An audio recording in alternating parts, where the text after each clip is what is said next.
Hello, I'm audible. Yes, Tanisha, you're audible. Ma'am, shall we start? Yes, please. Please. Okay, ma'am. So, the secret of getting ahead is getting started. I'm Tanisha Gupta, the host of today's webinar. Hello, everyone, and good afternoon to all of you. I welcome you all in today's session. Hope you all are doing great. On behalf of Wholesame's family, I welcome you all on today's international webinar on the topic Artificial Intelligence, Oracle, Opportunity, and Way Ahead. Add to our guest of honor and today's speaker, Dr. Payal B. Joshi, we are really pleased by your presence. Artificial intelligence is a buzzword and has gathered attention in recent years. Due to advanced computing power, ML, a subset of AI, has entered almost every domain of science and technology. However, there are some areas of science that is yet to be entirely explored.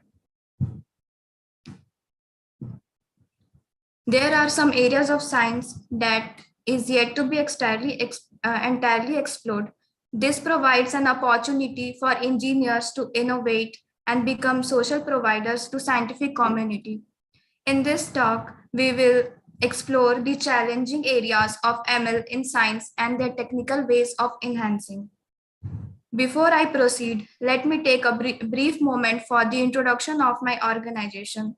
SIMS Welfare Foundation is a non-for-profit organization. It promotes healthy lives, balanced and active communities, and strong business.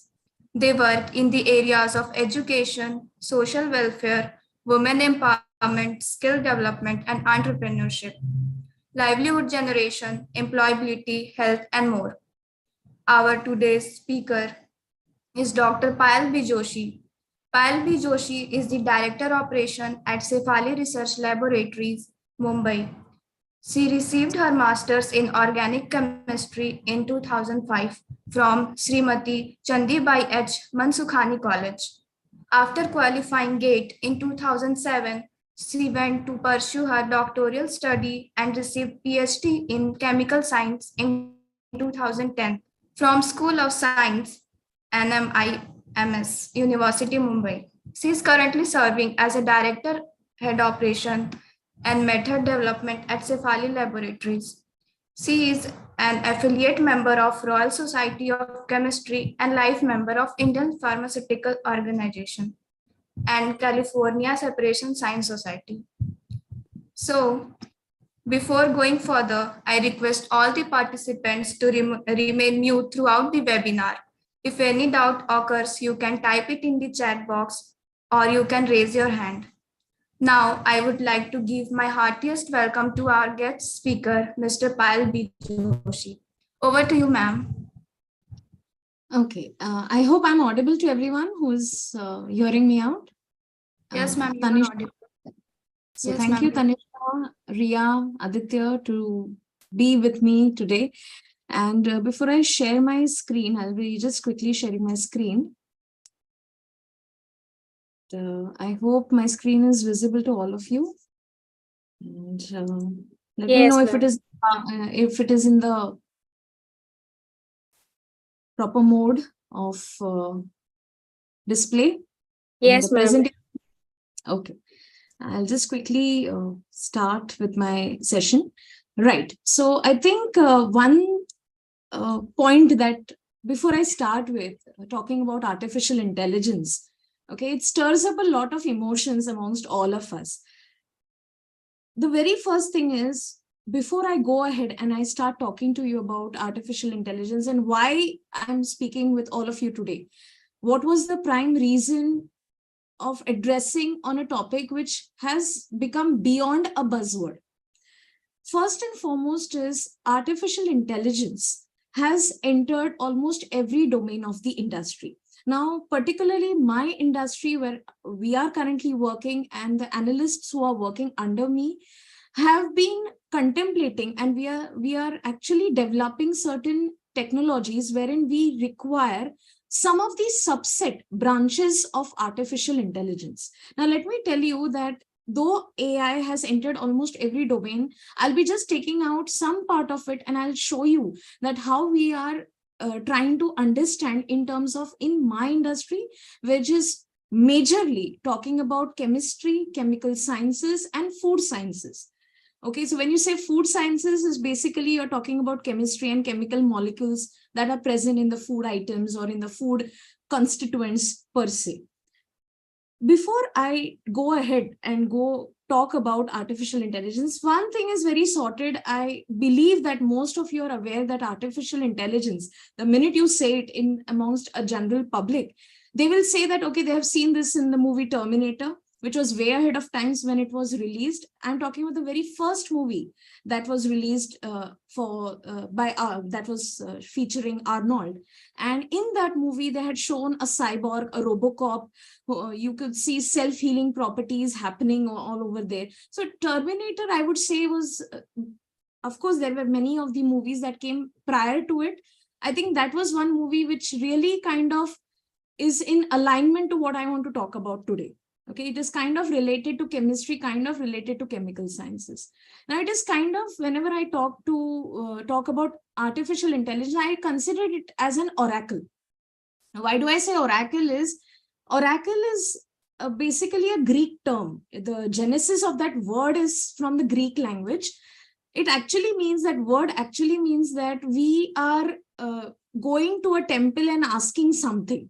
Okay, for some information, we always seek to a temple or a priest, and we try to get some, kind of resolution for our problems in our life. So somewhere I think artificial intelligence is now working as an oracle of sorts for us, for scientists and for researchers and for engineers as such, as a whole. So I consider it as an oracle today for us. It also gives us a lot of opportunities, and definitely by the time it is 2040, we will be totally be ruling with Industry 4.0. That is a bigger revolution that we are seeing. By the time we reach another 20 years is over there. Before going ahead, I'll just go on and okay. Now, this is what I would say. Now, where are we standing? So you can see over here, there are 3 stages, basically, what I can understand. And let me put it this way, that all of us, whomsoever is right now talking about that they are working in machine learning in their industry, or they are working in artificial intelligence, are experts. They are not. They're all in the making. We don't have people who are core machine learning students coming into, candidates coming in my lab. We don't have them as yet. We have computer scientists coming in our labs, maybe some data scientists coming in our lab, but definitely we are not having those people in our lab who are core AI, or they are doing core AI as such. So at present, where are we standing? Now, this was the reflection that was given in 2016, that we are somewhere between stage 1 and stage 2.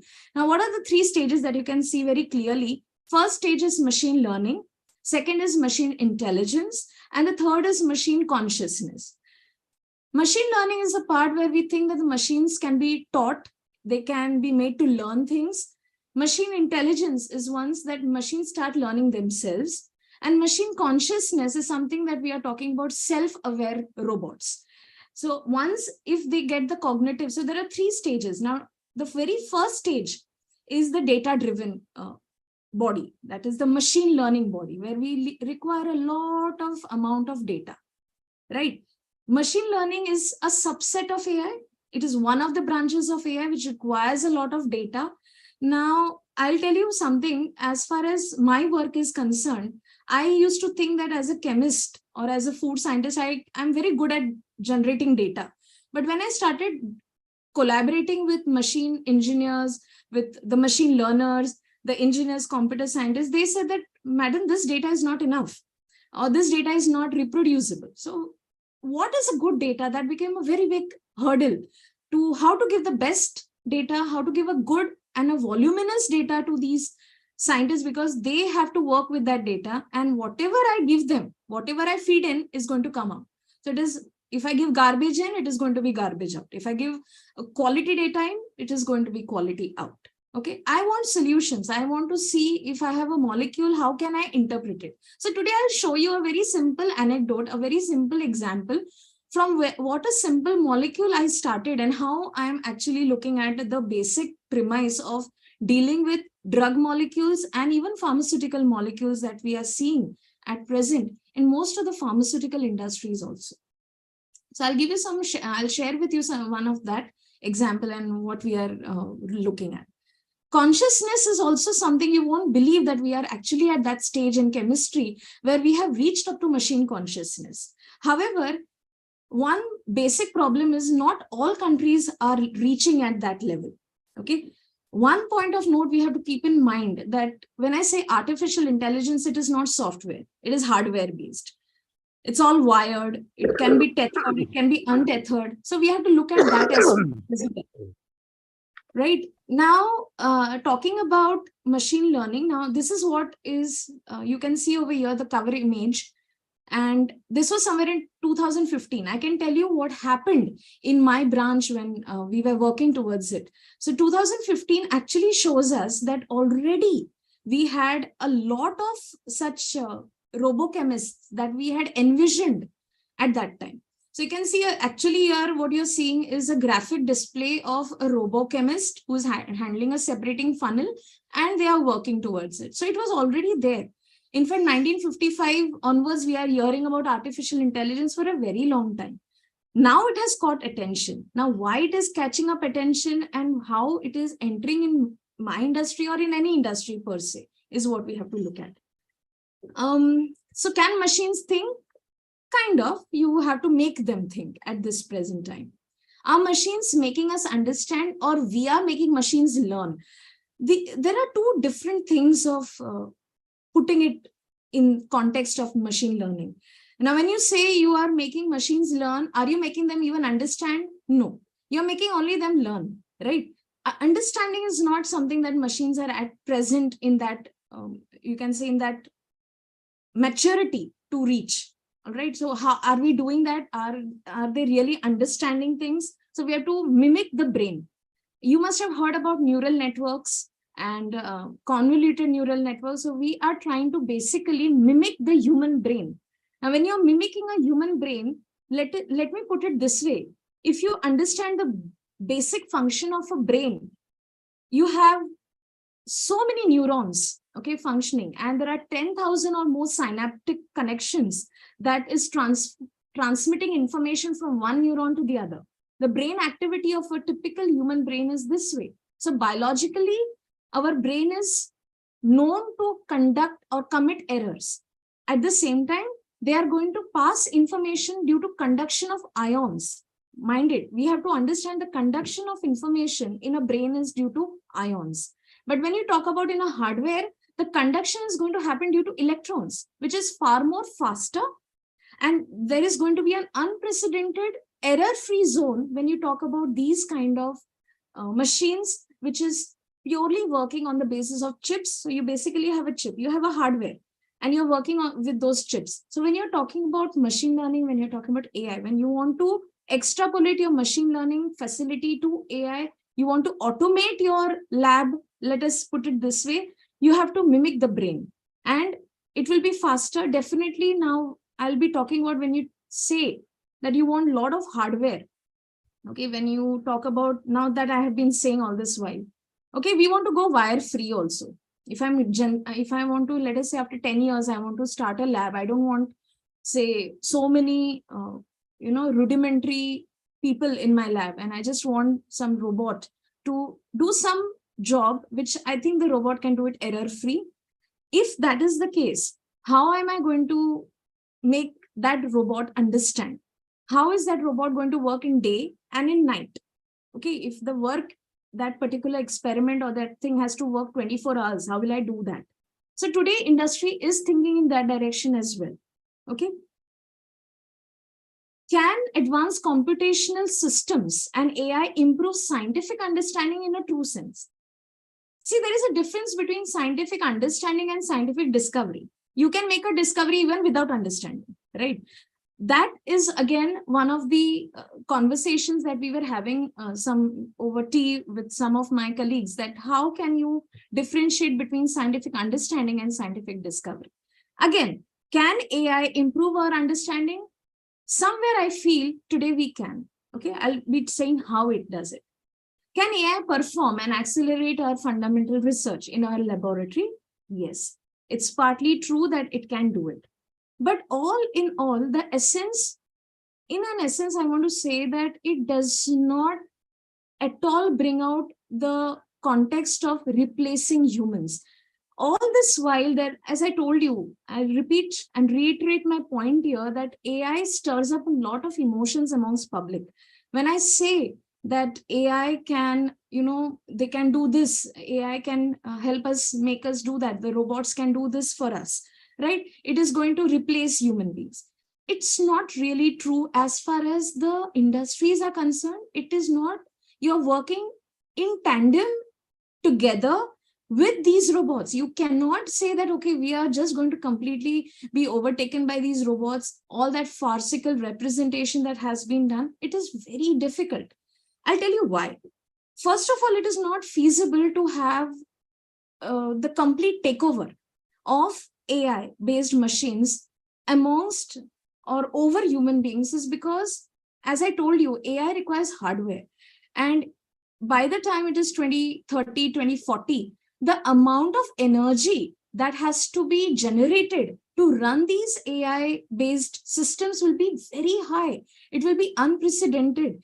And to generate so much of energy to drive these computational systems, to drive these AI-based systems will be very difficult. Hence, it is very difficult, and I would say it is improbable to go ahead with, already we are facing a lot of energy crisis. So how would we do that? That is really not possible. At this juncture, nobody knows what is going to happen 10 years or 20 years later. But I can say one thing, that energy is a bigger problem. It is going to consume a huge amount, tons and tons of energy, and that is going to be a pretty difficult situation for the scientist. So if anyone is telling you that AI is going to, take over the world and something like that, it is kind of fiction as of now, but we can't really predict. We never knew that Industry 4.0 is going to be this early. And the reason why it's actually early. If you see, we actually predicted AI to start a little later, maybe 24 or 2030 is what we expected. That was a prediction, but it happened kind of early thanks to the pandemic.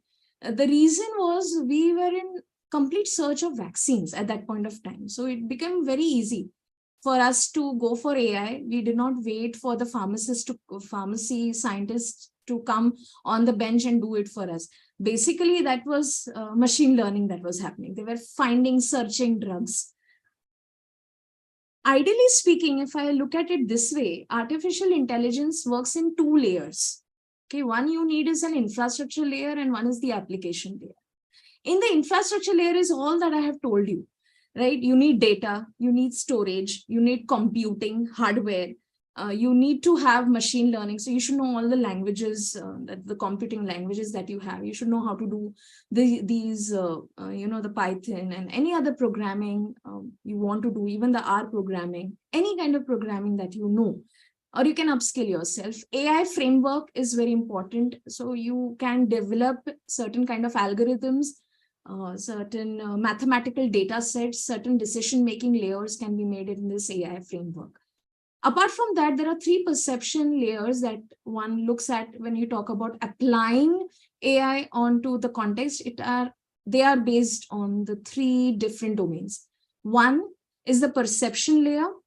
Now, how it mimics, these are the three layers. This is how our brain mapping actually works. Perception, like how it responds to stimuli. So how I respond, or how we as humans respond to stimuli, to touch, all the five senses, to touch, to smell, to feel. Okay, so all these kind of vision is one of the perceptions again. Cognitive layer is the one where you reason. We are very good at reasoning. Okay, we are good at inductive reasoning. We are good at comprehension. Okay, we see something, we can comprehend the abstract thoughts. So cognition is something that we are looking at in terms of application of AI in fundamental sciences. Finally, once we assume that perception and cognitive layers are established, we can also go for decision-making layer, wherein now using data science, using social science data, can the machines make decisions? That is something that we are looking at. However, now where has it all entered? Where are these all applied? Perception layer we are very commonly applying in terms of fundamental sciences, whether it is natural science, physics, chemistry, biology, and so on. Industrial manufacturing, so mechanical engineering, additive engineering, you can go for. Daily life cognition. So if you have to do some menial job, dropping a delivery a mail somewhere, so that's a daily life. So cognition, can you do it? Can you navigate the pathway? Okay, that kind of cognition. Reasoning, comprehension, reading a book. Okay, these are certain areas where cognition has already entered. Once it enters the area of making decisions, that is the time we have to look at the social governance and the cyber security.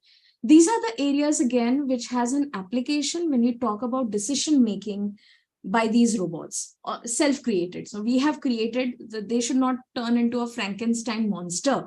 If I create something and now they are only controlling me, it should not so happen. So, but again, there is a fiction that it may happen, right? But there has to be certain governance. We have to adapt to this decision-making layer. Kind of a difficult framework, I may say, not for chemistry per se, but at present we are looking at the cognition part. As I told you that scientific discovery has got nothing to do with the understanding. You may not have any understanding, but you can still have a discovery. Ideally speaking, AI, if I talk about in science per se, you can have in three ways. One is the computational microscope. Second is resource of inspiration. And the third one is the agent of understanding. Right now, in this case, you can see the computational microscope. Now, there are three ways of looking. This is how AI can decode how human brain works. You can have resource of inspiration and agent of understanding. Now, what do you mean by computational microscope?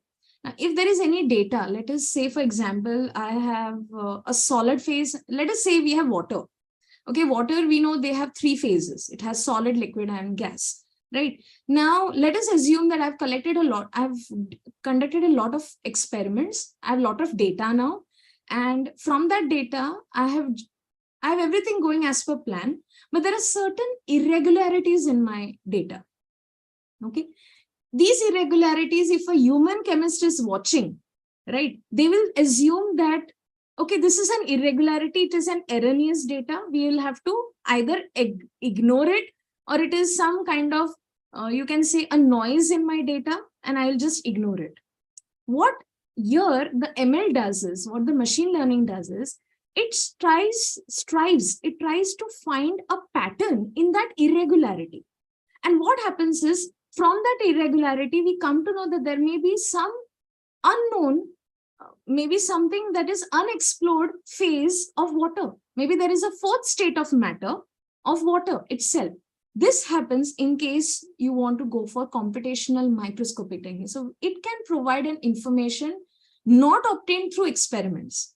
So finding some kind of irregularity from your data can happen in this context. Resource of inspiration. When you say science, creativity, insight, some kind of novelty, some kind of surprise always awaits us.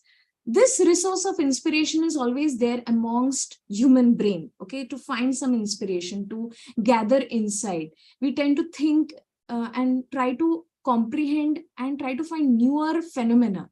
This kind of thing also can be done by expanding the scope of human imagination and creativity. Until and unless you don't have intelligence and creativity, you cannot go to this domain. And I think here AI really plays very crucial role. If AI can do something like imagination and creativity, is something that we can really think about in a metaphorical sense, like in a mystical way, if it happens. So I think the phenomenon which is not known to us, say for example, I do not know how the refraction of light happens. I think if they know, if the AI can find out some irregularity from that data, can let us know. So that is something that we can look for. Final is agent of understanding. So replacing the human generalization. Point of note here is humans tend to generalize a lot. We take some kind of a sorted data, some 2-3 papers. Let us assume we have read 2-3 papers or scientific literature, and we tend to generalize. Okay, one says hot dogs are good. One says hot dog is bad. One says only the hot dogs of America are bad. So if I say something like this, what is my generalization? Hot dogs can be safer if it is eaten outside US or America. So something like that. So we tend to generalize when we collect a lot of information. Now, replacing this generalization into providing insights will be helpful in garnering insight into my data in an unbiased manner.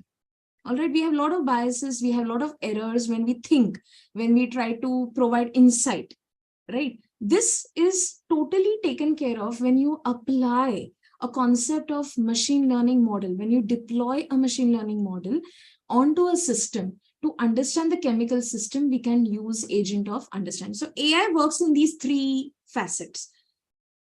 Looking at, now I'll give you a simple example. First, I'll take numbers. Okay, I'll first take numbers, and then I'll show you that how it is easy for computers and machines to understand numbers. They're very good with images, but they're very bad with chemistry. Okay, very bad with chemical molecules. So one thing is, you have, let us say this is a number. It's a handwritten number, hand-drawn number, 9543. Okay, I take 3. Okay, and I want the machine to understand 3. So this is a handwritten picture, very easily identifiable to a human eye. I take 3. All right, I can make it into grid. Right. So handwritten number can be broken down into a computer readable values, 12 by 12 grid, and is applied to generate 144 values ranging from 0 to 1, depending upon the amount of black in each one. So this is something that you can do. This is very easy. You can do it for the other numbers also. Same thing goes for images. If you have a photograph, it's very easy to make them into pixels, bring them down to pixels, and you can gather all the artifacts. If there is any noise into your data, you get that pretty easily. It's very easy for computers to work in numbers. They're very good, fast with numbers. What about this? If I have a hand, now this is a hand-drawn image of a molecule, a very simple, small molecule. And this molecule is paracetamol. Now this molecule was given and it was prescribed when the COVID vaccine was administered to the public. And at that time, they were saying that, okay, if you develop fever or something, you have to take this molecule. Okay, so they take this over-the-counter drug. This is your paracetamol. Now, how will you make it adaptable to machine? It's a 3-dimensional molecule. How do we do this? So I'll tell you that how do we do it? Basically, we can divide this molecule. Now, how do we do that? Now, this is a hand-drawn image. I, as a chemist, know it's paracetamol. Now, I have told you, so you know it's paracetamol. And a human chemist can identify because this is a known molecule. Now, I'll talk about known molecule and then how we can go for extrapolating this understanding, this information to a unknown molecule or to a molecule which could be a potential drug candidate, maybe for cancer, maybe for some other life-threatening diseases. Okay, so that's one question that comes into our minds. Now, this is hand-drawn. I'll hand draw it and give it. Okay, let me know some information. So this is a thought we played around with. We use something called as extended connectivity fingerprints. Now, this is one very common kind of concept that we generally do it for smaller molecules. What does a chemist do? Okay, he will select a radius. Now, let us understand. Now, it will be kind of pretty difficult technically for you, but I think we'll make it easy for each other. Okay, we'll select radius and each atom environment along its neighbors within the radius. It is converted by the computer into integer. We want values. That carbon atom or the nitrogen atom, we want it into numbers because machine will not understand carbon or nitrogen, right? We have to make them into numbers. It is converted by the computer into an identifier. We want values, numeric values. Chemist will select a length for output fingerprint and the computer hashes the identifiers onto the fingerprint of a fixed length that chemist had selected. Now, this is useful if you are evoking an output of the same string length, bit length, providing consistency no matter which molecule is entered into the machine. ECFPs, that is your extended connectivity fingerprints, are very commonly employed, and we have seen this being utilized in medicinal chemistry. That is, if you want to find out which molecule should I utilize as a vaccine, or which molecule I'm supposed to use as a steroid, I need to know that. So this is how I can pictorially show you. Okay, what does it say? Let us quickly understand this part. I think this is very crucial for many people who assume that AI is not meant for chemistry. Now, this is what we had played around, and this is what generated from our data. Now, what we see over here is this is the molecule, right? Now, chemist will select the radius. Now, I can say, okay, this is one zone. I'll make circles. Okay, this is the second circle, and this is the third. So I'll just take these regions, right? If I take this region, I'll get many fragments. Okay, I'll just fragments in the sense there's no chemical reaction happening here. I'm just saying that, okay, I've taken this here. Who's the neighbor? What is the environment? Every carbon has a different environment. So I'll get all, I will assume these are the fragments here. And I'm getting all these identifiers here, right? All these identifiers. This, for maybe depending on how many diameters, I'll get all these numeric values, right? On a fixed length of binary string is what I'm going to extrapolate. I'll just allow the chemist to select an output fingerprint. This all the computer does it for you. The computer hashes the identifier to the chosen fingerprint length. And all we have to do is we have to identify, once we have done this, okay, once this is broken down, okay, once we have all these combinations done, this is all done by the computer. Okay, once we have done that, once all that database is generated, all that identifier is done, we have a clear-cut algorithm which can be easily applied, deployed onto our system, right? The only care that we'll have to take is when we generate this binary string. Okay, now you can see over here, there are certain places where the hashing of the computer will be more. There will be more of folding of algorithms. Now, when this thing happens, there can be a chance that there are collisions. We call them as bit collisions, and I think computer scientists and computer engineers will be more aware of it. So when you talk about bit collisions, if happens in your data, there can be a chance of loss of chemical information. And we should, as far as possible, avoid these bit collisions. 1 or 2 is fine, but still, when you want a reproducible and a good data, we have to take care of that. This is another problem when we go for large data, right? If there is any kind of bit collision in a chemical molecule, it becomes kind of difficult to not lose critical information from the data set. Again, these are certain, before we deploy, we have to take care how many bit collisions have occurred, right? This is one thing that we have seen. I've taken a very simple small molecule, to be precise. We have bigger molecules to work. So you can imagine the kind of expanse and the kind of database that we work on. So we have a lot of cloud-based data on which we do this. We have Postera Manifold on which we are working a lot, on which we can do all this kind of data analysis. So what are the key takeaways? I just wanted to quickly come to a point where I think this was one example that we have worked. The key takeaways for whatever I wanted to, in short, whatever I could deliver, whatever I feel I can communicate to all of you. One is we are looking at fully automated industrial lab bench. Can that happen? Can we have a robot which can, work day and night, right? It can find its path, okay? One thing I can say that most of the instruments that we are looking at currently is basically, they're all the manufacturing also, because I'm dealing with some of the manufacturers of these instruments. They do tell me that ideally these instruments are made in such a manner that only the humans can lift the things. Okay, let us say I want to put a test tube in one of the racks. Okay, so it is very particularly precisely made so that the human can touch it. Because it's fragile, the glassware is fragile. So again, it becomes kind of difficult to give it to a robot, which is a hardware again.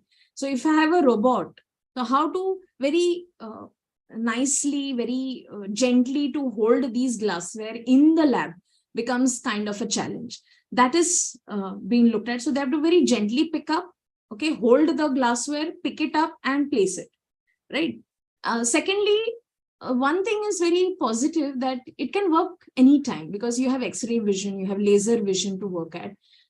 Only the thing is the robot has to navigate through the lab and work during the day, during the night also it can work, and it can carry out more than 1,000 experiments in one day, which I don't think it is absolutely humanly possible, which is taken care by these robots. There are certain laboratories where we are seeing this happening. University of Liverpool, that is coming up with such kind of robots in their labs.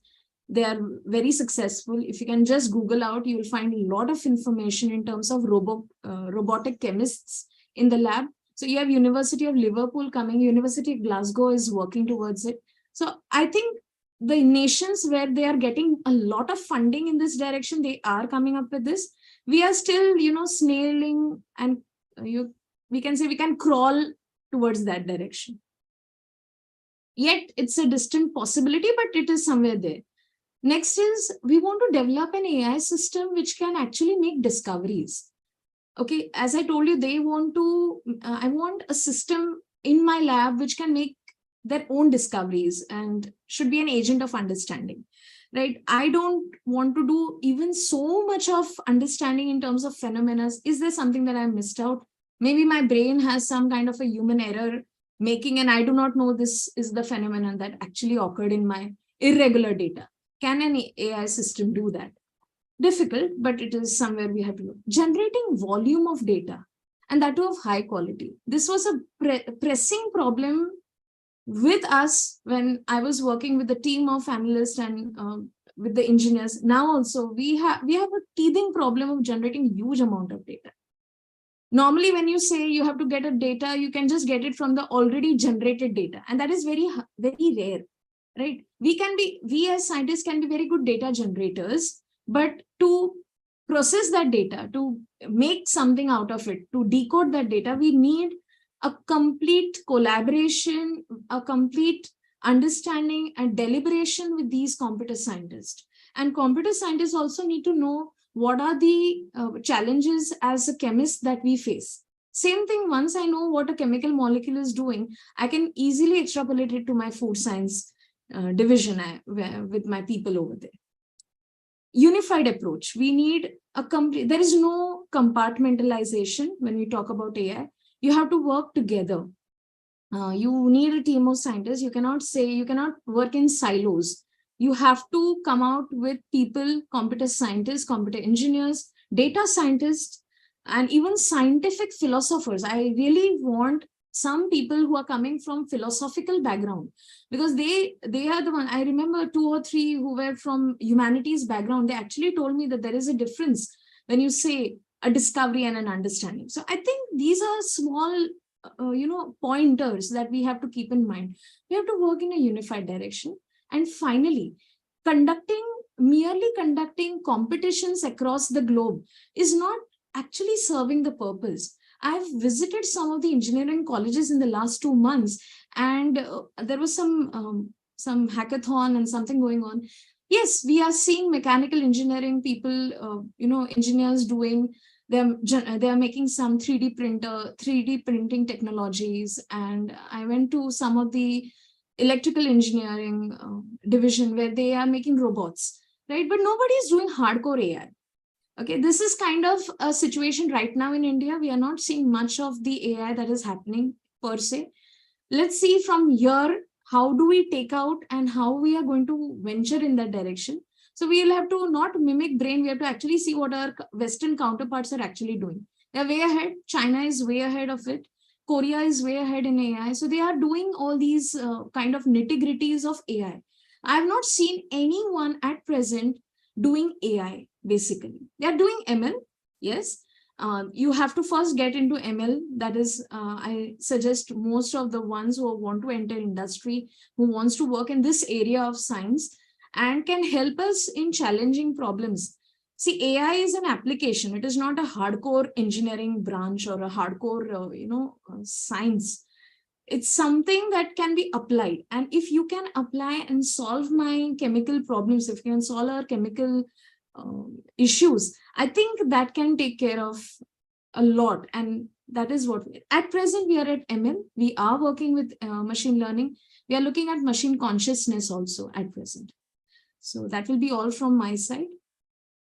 Thank you.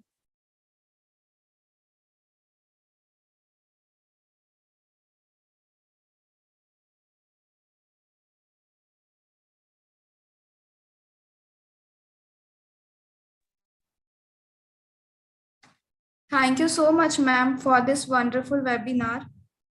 The session was very informative. We are grateful for the time and efforts you took to share your thoughts. So we will go ahead and take some time for the questions now. Please write it in the chat box.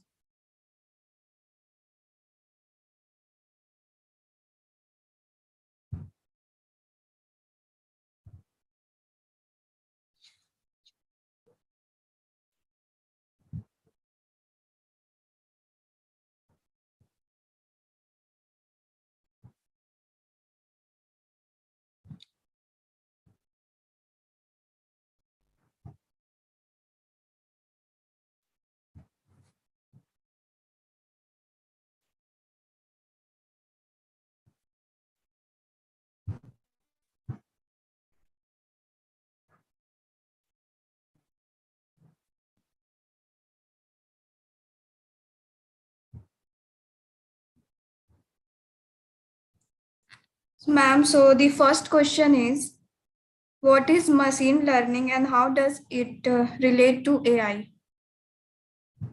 Okay, see, one thing we have to say is AI is basically an umbrella, okay, under which you have machine learning and you have other sciences and other learning. So machine learning is a subset of AI. That is what it comes under. It's one line, it's a subset, it's a category. It comes under AI. And what was the other question? How do we, that there was a question, what is machine learning and? Ma'am, there is another question. Yes. Is Jarvis and Iron Man suits practically possible? And will humans become cyborgs in future if AI tries to kill humans? Okay, now this is a very interesting question. I think we have to really open our minds. If I can say, yes, partly true. There is something called as nanoelectronics. Now, one of our colleagues is working in that area of nanoelectronics. So let us imagine this way, if I can hack the brain cell and think about it in that context. Now, I'll just tell you, how will you do that? Okay, basically there was one question asked by one of my former students was, ma'am, can we hack a brain and download a software, right? So I think this is somewhere, I think if I have an unwired, untethered nanoelectronics entering into the cell at a subcellular level, if I make a very small nano-sized within the cell, okay, and I can have more of these cells, I can actually make the replica of a brain cell. And if they're untethered, I suppose we can do that. We can, in fact, have superpowers, if I may say. So yes, it is true, but then again, it's again a very difficult terrain to go for, right? But it is not impossible, is what so I think nanoelectronics at the subcellular level, if we are, so you need a lot of biology here. Okay, this is not a hardcore computers, or it is not a hardcore, you need to know the biology of the brain cell per se.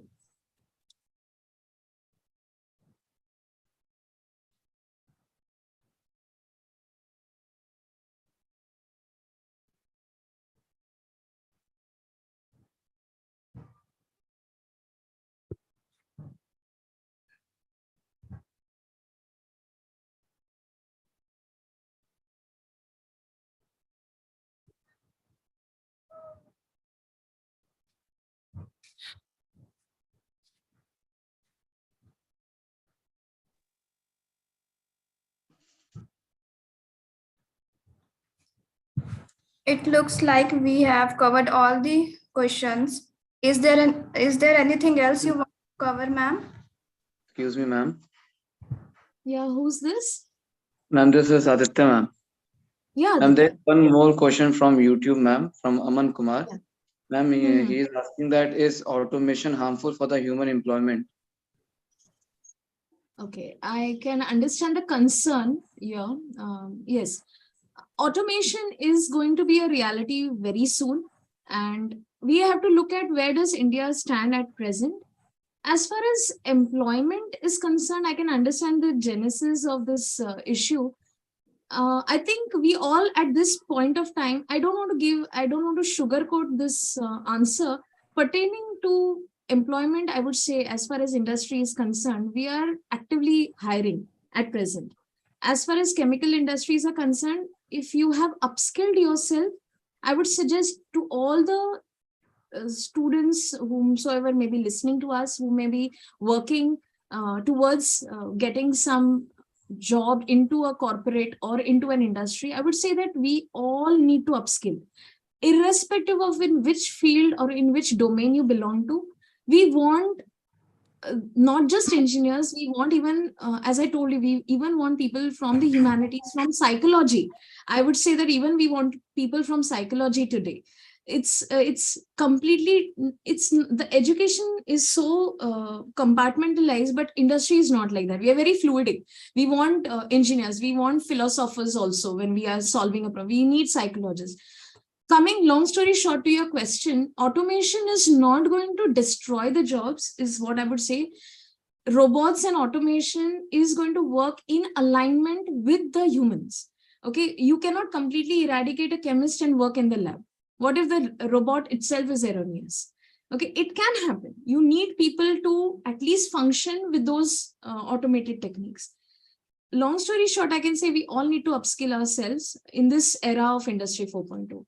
Definitely will not need 50 plus workforce, but definitely it is going to bring a significant dip and significant decline in employing the humans at present, as a future, is what I can see. But they will not destroy, but definitely it can, you can work in align. At present, you can work in alignment. We are not downsizing at present, definitely. And if there is any downsizing that happens, that is all because of the financial constraints of the company or some budgeting constraints. You are into bankruptcy. So at that point, you have to really think about downsizing your workforce. I hope that answers the question. Let me know if there are any more. I'm more than happy to answer them.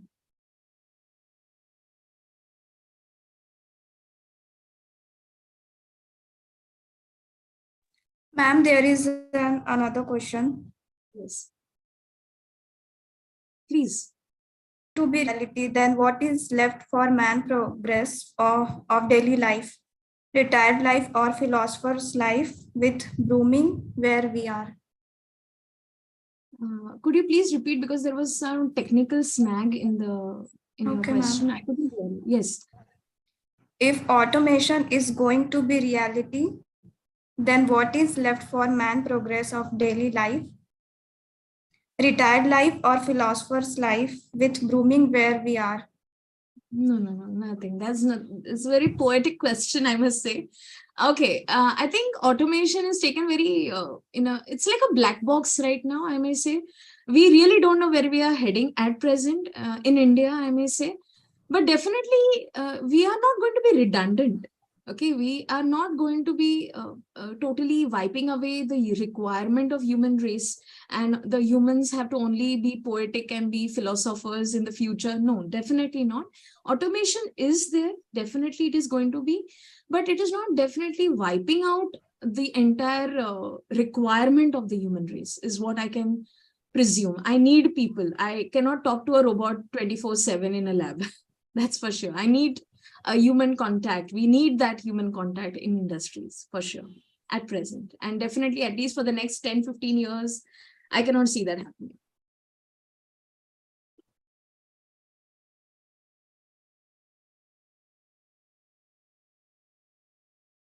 Ma'am, we have one more question. Yeah, please. With automation and AI, do human needs new preparation for daily life and job-wise a culture? Yes, I think you need that. That will be a requirement. You have to, first of all, as I told, it is kind of related to one of the questions that I was talking about in automation.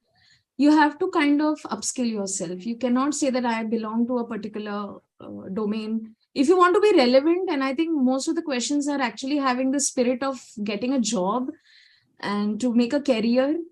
And if you're doing that, definitely you have to upskill yourself. You cannot say that I belong to a particular domain of biology and I'll be getting into some particular job and that's done. Banking is going to get redundant very soon. I think that is one sector where I can actually see. As far as industry, if I may say, I'm pretty good at talking about the industry where I work. I really need people. So that is definitely something that we always look for. Automation, as I told you again, I'll not go again into that zone. But yes, in 10-15 years, we can look at a downsizing of workforce. That may happen. And let us be prepared for that. We cannot do anything about it. We want fast technology. We want answers. That was effective. I hope so. Thank you, ma'am, for answering all the questions.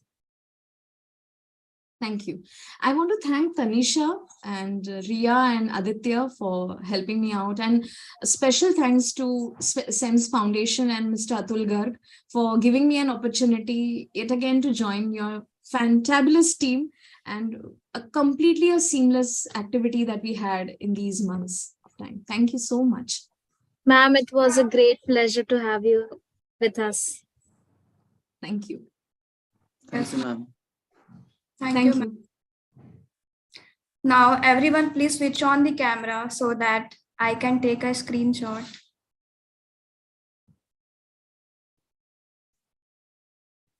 Everyone, please switch on the camera.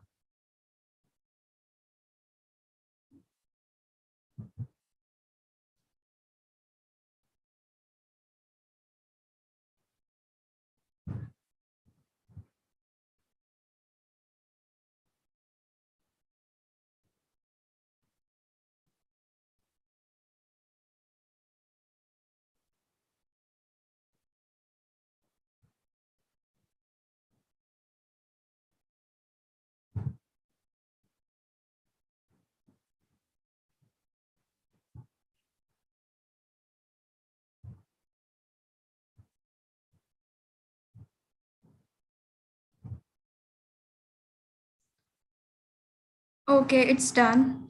Great. Thank you, everyone. We appreciate you being here. Thanks again for joining us today, and we will see you next time. Thank you, ma'am. Thank you.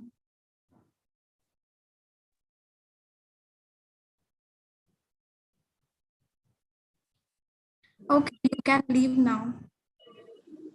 Thank you. Thank you. Thank you all.